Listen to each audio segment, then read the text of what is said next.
Good morning, everybody. Welcome to the Flow Show. Hope you're all doing well on this fairly quiet day today. Looks like we're well and truly in the midst of summer markets at the moment. Morning, Kate. Morning, Ryan. Morning, everybody. Yeah, I'd say wake me up when it starts to move. No, well, stuff is a little moving, but we don't have much to stick our teeth in right now, have we? No, exactly that. Exactly that. And we've got even less to stick our teeth into this week because our wonderful stats department has decided to delay Friday's retail sales report till the following week, well, 5th of September, actually. So 2 weeks, absolute shit show, useless bunch of. Anyway, let's move on, shall we, before I really start letting rip. Right, as you can see there, we've got a 40% discount. Oh, now my squawk's going off. Let's silence that. Yeah, we've got a 40% discount going off on site at the moment. Take advantage of that running through the summer. Don't miss it. Get yourself in our chat room where we're still managing to eke out some trades even amongst this quiet period at the moment. There's always something to be had in markets, so take advantage of that one. Right, let's go over what's been happening. Not a lot on the news front. There might be another quick show today. I'm going to start in Japan, and one of the LDP politicians, Kono, says the Bank of Japan must gradually raise rates and reverse the weak yen. Says it's better to start early on rate hikes. They've only been in hike mode for 2 years, hiking massively. Oh, clowns. It also calls for a new framework for Bank of Japan tightening. So I don't know what that means, but I don't think anyone cares at this point. It's also been reported by the Nikkei that Japan is going to apparently look to create an economic security fund to build up their supply networks for critical products. They're going to look to fund companies that expand abroad in areas from, as the article coins it, chips to ships. So a whole host of things they're looking to do on that front. A bit like a lot of other countries as well, building defence packages and whatnot and re-upping supply chains, getting away from others. So that's something we need to keep an eye on how much they're going to potentially put into that. There's been a bit of relief for the old Hong Kong dollar at last. Been glued to the top of the band, up at that 785. I'd been keeping an eye on it now and again, but I saw no reason to start shorting it. It's dragging on, and it's potentially going to cost you a bit of money sitting that way. But there's been a bit of movement. That's due to a rise in the local overnight interest rates, HIBOR as it's called, which had collapsed to basically zero over the last couple of months, which had seen the Hong Kong dollar move up to the top of that peg. They had been intervening in that pretty much all the way through to little effect. But now it seems those rates are on the move, and there's been some inflows into the Hong Kong stock market. That's now pinged this pair back into the middle of the zone. So that's where we're sitting right now. Speaking of clowns, it's like circus week this week. UK Chancellor Reeves, according to The Guardian, is looking at replacing what's called stamp duty over here, and also council tax, which is for those not in the UK, it's a tax we pay monthly for public services, waste collection, garden bins, and all that sort of crap. So she's looking to potentially change the tax around. Stamp duty is something you pay when you buy a house. Okay, now she's looking to switch it the other way and bring in this tax when you sell a house. So for people like me who paid stamp duty buy my house, I'm now going to pay a tax when I sell my house. So they're going to hit me twice. Thank you very much. That's what they're looking at anyway. Now, I don't know whether that was wholly connected, but we did see yields rallying after that story. So I don't know if that had anything to do with it. Anyway, Kay, what are you making of anything thus far, Japan or UK or any other clown show? Well, I mean, it's a bit strange because when you look at what they try to achieve is to find a way to raise some taxes. I mean, the amount that they are going to collect from that tax when you sell your house, I mean, it's not even sure if it's going to compensate for stamp duty, etc. I mean, I don't see the use of or why they would do this overhaul apart from like, oh yeah, it's going to be something different. I mean, and I don't know whether it's going to bring in more money into the UK coffers or not, or even the opposite actually. Well, it should do, because in theory prices of houses keep rising. They have been going up and up and up, even if it's small Yeah, percentages. So if you're going to pay whatever the stamp duty is at the moment, I can't remember. If you're going to pay a couple of percent on a 500 grand house, then in 5 years' time you're going to be paying a couple of percent on a 600 grand house. So it would be more money, as long as house prices keep rising. Of course, if they come down, then you're going to be better off. But they would have done the sums, and they would have calculated that they'll get more doing it that way than not. Otherwise, they wouldn't bother. That's governments in a nutshell. But who knows? We don't know the rates. We don't know the levels. We don't know anything yet. It'll be a fuck up, that one way could or actually another. it could actually mean that before they put it in place, people are going to be pushed to the exit and selling houses in the housing market could actually see a pretty decent drop if sellers are lining up to get rid of their houses before they start to pay taxes on the sale price. Yeah, that's right. They're estimating it will be that this tax will come in on houses over 500,000. So Yeah, anything that's knocking around the 510, 520 mark, yeah, you can expect prices to drop. But the other thing is, people who are first time buyers don't pay stamp duty. But probably with this tax, they will then be taxed when they sell. So they will be getting hit. Again, that's probably more money that they'll get that they wouldn't do otherwise. But yeah, until we know the details, who knows? As I say, we know it's going to be a shit show one way or another.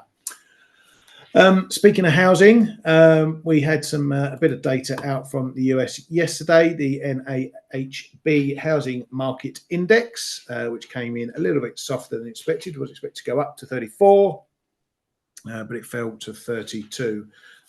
This starts a bit of housing data that we've got coming this week. Starts, permits, I think existing sales later in the week. I think we might have those starts and permits today. Yep, there we go. Housing starts and building permits today. The housing market not showing too many wobbles at the moment, which is surprising, because if you think that the economy is going to take a bit of a turn, it's usually the housing market that can show you where that's happening first. But there's nothing really of note going on in the housing market at the moment. The US got its ratings affirmed by S&P last night. They remain at AA plus stroke A -1 plus, whatever the hell that all shit means. The outlook is still stable, but there is some risks from the deficit numbers coming out of the States. Otherwise, that rating keeping on hold. Really, it's all been about this Ukraine US Russia stuff over the last few hours, overnight, yesterday afternoon. We've had the meeting of the Wombats, which included Zelensky. He came out yesterday saying it would be impossible to give up territory to Russia. And as we've been saying, this is a big crux of the matter in terms of how a solution might come around, who needs to give up what and reclaim what. But Zelensky saying it's impossible to give up any territory to Russia. Russia's Foreign Minister Lavrov says Russia opposes any scenarios that envisage a deployment of NATO troops in Ukraine. This is although Putin has agreed to some sort of security measures which will involve NATO members whether they're wearing that hat or not. I don't know how that's going to play out. EU Council President Costa says together with the US, the EU will continue working towards lasting peace that safeguards Ukraine's and Europe's vital security interest. Trump, speaking before the meeting in Washington, said that substantial progress is being made. There's a possibility that something could come out of the Putin meeting. He says, if everything works out okay, we'll have a trilateral meeting. He wouldn't say whether this is the end of the road, and believes that Putin wants to end it. And funny, he says that because one of the microphones in the press conference, just before the press conference started between Trump and all the EU bods, caught Trump saying that Putin wants to end the war. Some are saying for him, and that he wants to get something done. So make of that what you will. He says he likes the concept of a ceasefire, but doesn't think there will be one. We can work on a deal where we aim for peace while they fight. And they're going to be discussing this Article 5 thing today. That's obviously yesterday. He then said he had spoken to Putin indirectly and will have a call with him after the conversations with those EU leaders. And then he said after that conversation that Putin agreed Russia would accept security guarantees for Ukraine. And Trump said, in a week or two, we will know whether we can solve this. A Kremlin aide speaking on that quick call said Trump and Putin discussed raising the level of Russian-Ukrainian representatives in negotiations. Zelensky says he's ready for a trilateral engagement. And this seems to be a bit of a step forward because Putin has refused to acknowledge Zelensky as leader of Ukraine. That's been one of the sticking points throughout the whole war. But if he finally does, he's got to negotiate with someone anyway. German Chancellor Merz says we would like to see a ceasefire from the next meeting. Busybody Macron says a quadrilateral meeting with Europe should follow a Putin trilateral meeting. Never wants to be left out. NATO's Rutte says it was a very successful day. And then Russia's Special Envoy Dmitriev says it's been an important day of diplomacy focused on lasting peace, not a temporary ceasefire. So things are still trucking on. The momentum is still there. There's going to be further meetings. There's talk that details of this, an outline, shall we say, of a security agreement might come in between a week and 10 days, and other meetings might happen with Putin over the next couple of weeks, maybe in California. So there's still lots of things going on in this one. On another conflict going on in Gaza, apparently the latest Gaza ceasefire proposal includes a temporary suspension of military operations for 60 days. Apparently Hamas is on board. As they say, it aligns 98% with the Witkoff proposal that Israel previously agreed to. So we may get a little bit of a hold off over there, which will be good for all. In the meanwhile, UBS, they've raised their gold forecast for the first half of 2026. They now see gold rallying to $3,700 by mid 2026 on the back of the Fed and their dollar outlook. That's it on the news front. Anything you want to comment on amongst that lot, Kay? This risk thing not really hitting the market, but I've noticed gold isn't doing much either. No, because the gold doesn't know whether to trade on the back of hopium, that there may be some sort of a deal in Ukraine, and or whether it's all going to be another failure. I mean, let's face it, Trump just wants to have those two extra meetings and the third trilateral meeting to do a victory lap, saying that he brokered some sort of a deal. But that territorial dispute, I mean, Zelensky made it clear that the Russian demands are well over the top, which are clear. I mean, this is just the result of the invasion that Russia wants, and even a bit more.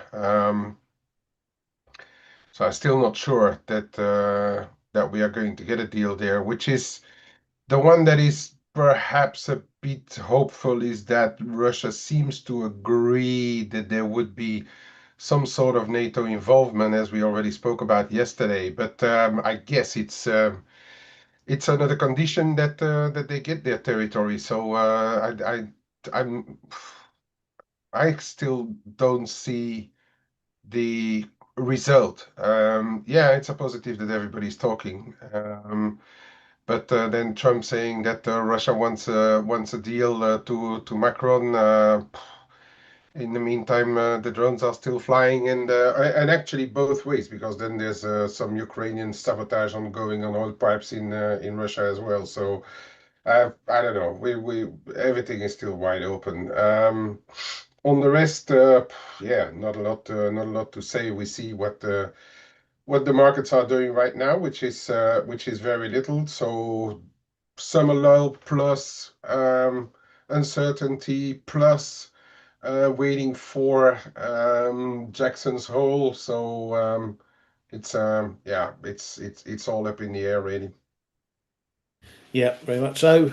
As said, we do have a bit of data out today. We've got those US housing starts and building permits. We've also got Canadian CPI. So if you're trading the loonie, you keep an eye on those. And as I've been explaining, particularly with the US data of late, if you get a really big variation in the numbers that looks super hot or super bad, don't think I need to pile into dollar shorts on the back of that. Keep an eye on bond yields because they're acting as a bit of a guide as to how much the dollar might move over volatile things like that. So just be careful in trading data. Keep an eye on yields because it's giving you a guide how much markets might move. A bad housing starts in these summer markets is different to one, in a busier time, shall we say, when markets are fully involved. But anyway, that CPI from Canada, we're expecting headline CPI to come in a touch softer at 1.7% versus 1.9%, though all the core and other measures looking there or thereabouts. This core number, where's the core number? That core number there, 2.7%. No expectations for that. So look to see if that comes in hotter or softer. Then we've got the common, medium, trimmed, and all that stuff, which is, I say, looking there or thereabouts where we are expected. So for this one, I don't think it's going to mark a big difference for the Bank of Canada. Only that if you keep an eye on CPI, just the margin, it has maybe found a bit of a bottom.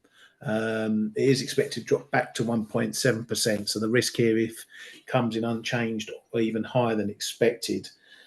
We've seen that in the US. What tends to happen in the US can translate across to Canada as well due to their close proximity. So just keep an eye in case inflation starts ticking up a bit. It wouldn't be a surprise.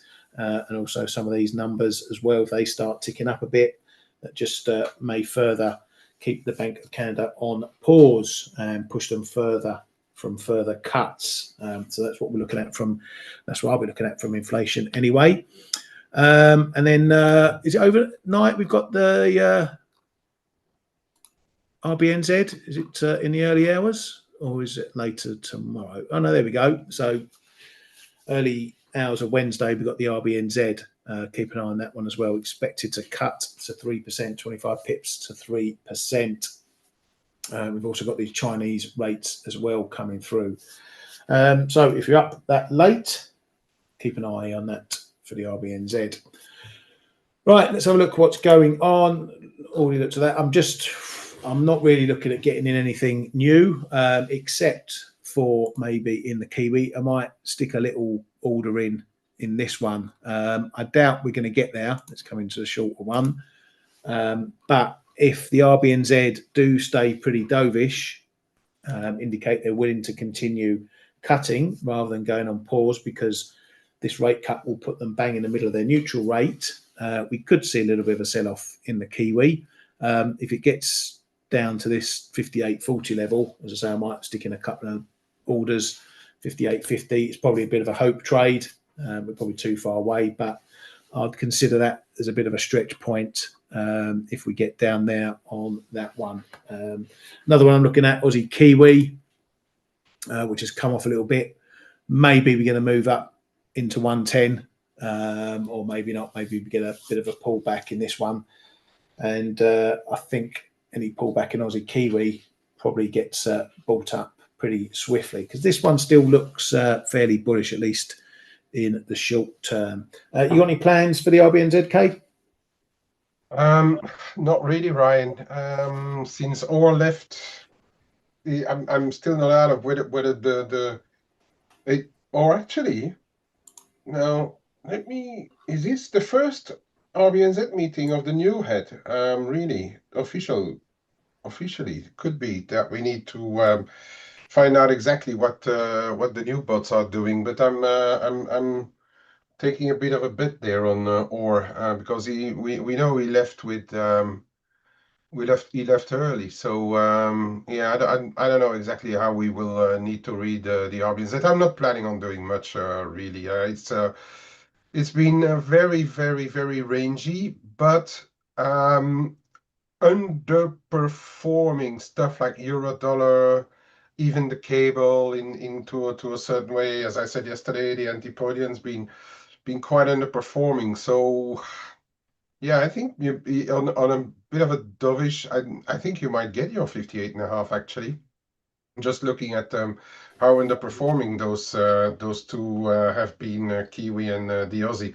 And actually, if you look at all most of the commodity currencies, like the Canada is still also pretty weak. I think the CPI there this afternoon may give the cat bears perhaps something to stick their teeth in, but it's like an overall commodities thing right now. We're seeing that those commodities have been a bit on the sluggish side as well.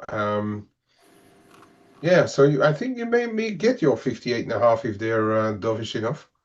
Yeah, I don't often leave orders overnight for things like this, but summer markets, I don't know. It's looking a decent enough level down there. So as I say, it might be worth a bit of a stretch point. So yeah, I might give it a little go and put a pretty tight stop on it. I don't see any reason why the Kiwi should collapse, fall out of bed. But who knows? That's one thing I'll be looking at anyway. Right, I'm just going to go over a couple that I'm just basically managing, just sitting there trying to manage. As I say, rather than doing anything fresh. Dollar CAD, that's having a little creep up. We've had this sort of 138, 10, 07, 20 area, pulling up now. We had this 138, 10-ish. We've broken that. We found new resistance 10 pips above that. We had a little poke yesterday. We're having a little poke today. Again, quiet market, so it's not looking like it wants to run too far. I'm still long in this one from further down, so I'm looking for another move up to at least these highs, or even a break of these highs up here, this 38, 60, 70 area, which has been a bit of a historical one. I think if we do get a break through this 20 level, we might just run into trouble against that prior high in the 30s. Otherwise, I'll be looking at 45, 50-ish, just about in there, across there, just to see if we maybe get some resistance coming in ahead of that high there. But see what happens on the CPI. If we get a strong number, then this could be set for a little bit of a dip, and then I'll be looking lower down. Maybe I haven't as yet done any adding back to my position. I did a little bit, but if we get a move back down here, which is quite far, but you never know, I might look to add a bit more into that one. Dollar MEX, that's still looking okay. We're just trying to hold this old fib level here, the 50 retracement. We had this starting to hold here, 1869s. So we're marking a decent bit of stepping up after that last look at the 1850. Holding here will be another positive step. We are just eking out new highs since that low. So we had that high at 85s. We just poked through it a little bit, 86.5. So it's looking like it's willing to keep pushing up. In a wider picture, 19, 18, 50 is the bigger range. And we won't be doing anything unless we're busting one way or another out of that one. So I'm still short down here. I trimmed off a lot of my entries that I had around this sort of area previously. So I'm just long now from the 1850s. But I am still a little bit short from up near 21. So that 19 is going to be pivotal for what I do with that short. The only one I've got is Euro Sterling, which again is looking a bit more constructive, at least over the last couple of days. We had this push to the 86s, it held. We've had a little bit of a step up now, support back to this 86.20, which is a bit of an on-off level. But now we need to see what happens up here into this zone. We could creep into it. If we do, I expect to see a bit of resistance, 86, 50, 55. But really, I want to know what it does, whether it holds or whether it breaks out of this zone. If we do break out the top, I want it confirmed as I'm long, and maybe we get another push up, run towards the 87s and those prior highs. But if we're coming back quickly from a test of this 40, 45 area and we're running back under 20s, that will just keep this bearish momentum going over the last couple of weeks, and the possibility that we are going to be heading lower because this low just came below this low. So it's just showing after this move off the top that it's got the chances of heading even further south. Right, Kate, I'm going to ping it over to you, mate, because not a lot else to look at on my side. Okay. Do that. There we go. Right. Euro dollar. Really. The interesting one is that it found bids right under that. We did a bit of a move there under that 116.5 in the Asian time, and it really quickly got hovered up. So that means it's still looking quite positive, I'd say, all in all. But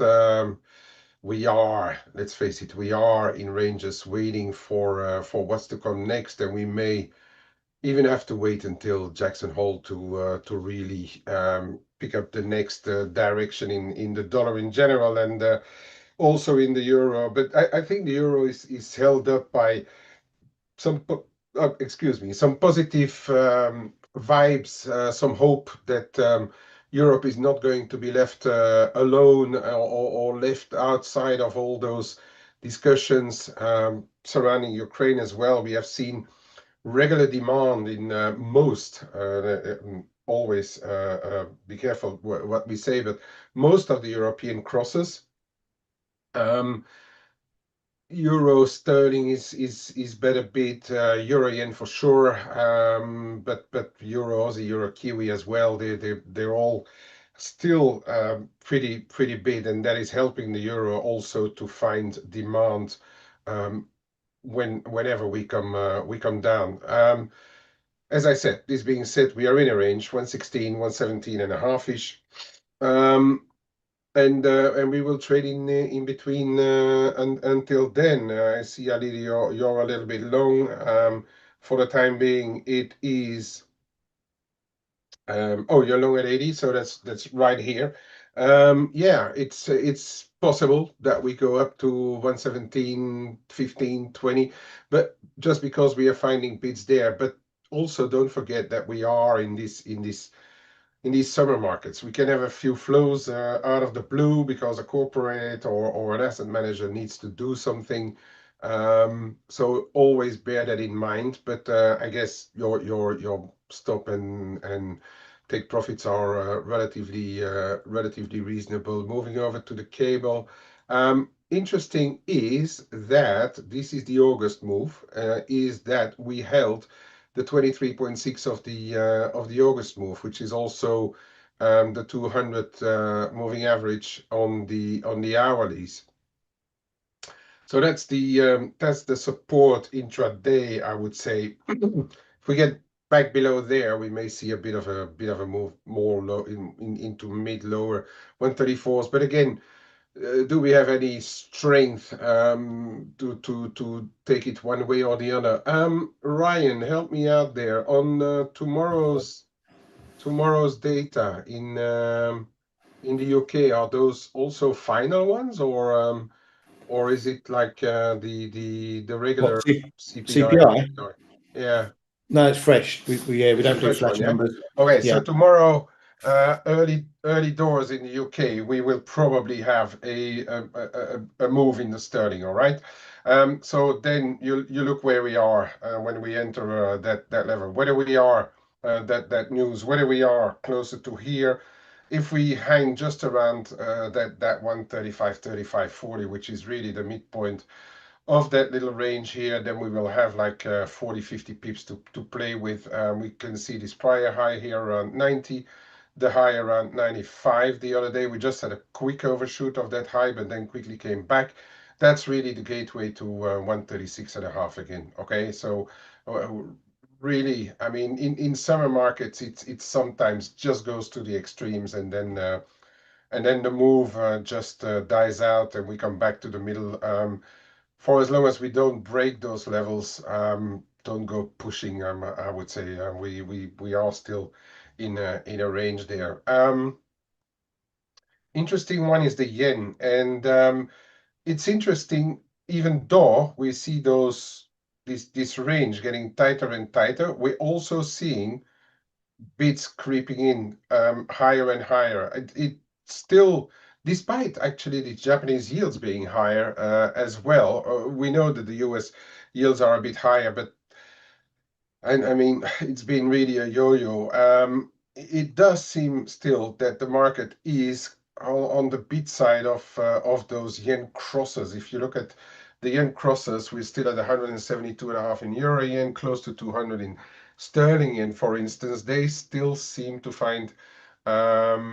still seem to find buyers. And also, if you look at, you think about those promises for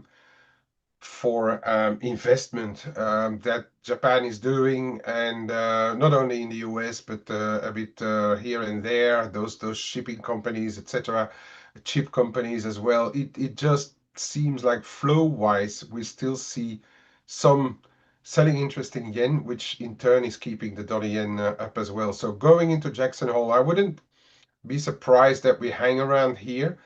But the risk is for a little look up to, I think, 149, even maybe before, if there's enough rumors or thought going in that Powell may not announce too much. So that, but then again, it's after that is going to be up to Powell to give us a real direction, I think, here. But for the time being, this looks like still relatively well supported. So we already held the 148.5 overnight, and this low, did I say 148? It's 147.5.